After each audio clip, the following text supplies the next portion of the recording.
Democrats and Republicans remain in a standoff. President Trump is suggesting a more drastic measure to reopen the government. Let's go to Emma Withrow from the Fact Check team. And this is being called the nuclear option. It would drastically change the way the Senate operates. Yeah. Tell us more. Yeah, absolutely it would. I mean, so the nuclear option, which is officially known as the reform by ruling, is really when only a simple majority of senators passes a new Senate precedent. So basically the Senate doesn't have to rewrite its official rule book to get rid of the filibuster. It can really just reinterpret the rules if they have 51 votes to agree with them. So how would it all play out if Senate Republicans got on board with the nuclear option to just get rid of the filibuster? So from my understanding, a senator would challenge how a rule is being applied. The person running the floor makes a ruling, and then the full Senate can vote on whether or not to uphold or overturn it. So a simple majority, 51 senators to vote on that to overturn the ruling, that new interpretation then would become the new precedent. It's really a way to change the system without the supermajority that's normally required to change the rules on paper. But even Republican senators have said that they wouldn't be willing to take this approach because it would open Pandora's box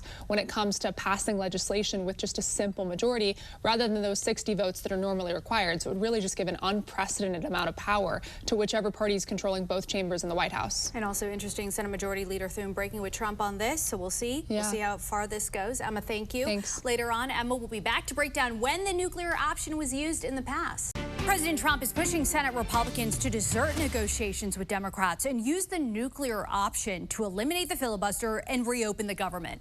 This comes as we are on the cusp of breaking the record of the longest government shutdown in American history. Let's go to Emma Withrow from the Fact Check team. And earlier you explained the context behind the nuclear option. Tell us more about how many times this has been invoked. Yeah, so both parties have pushed this button at one point or another. In 2011, also in 2013, the Democrats used the nuclear option to reinterpret a rule so executive branch and lower court judicial nominees could be advanced with a simple majority, not 60, which is the supermajority. Also in 2017, Republicans applied the same precedent to Supreme Court nominations, ending the 60-vote threshold there as well. So yeah, definitely both parties have used it at one point or another. Yeah, and for various reasons, such as nominations, as you mentioned. This time it's for legislation, and that seems to be, you know, the key difference here in this instance, right? Yeah, that's the big sticking point. It's about the legislation now. I mean, the main concern for both Republicans and Democrats is that if they change the rules to get rid of the legislative filibuster, passing legislation without the required supermajority of 60 votes would give a whole lot more power to whichever party has control of Congress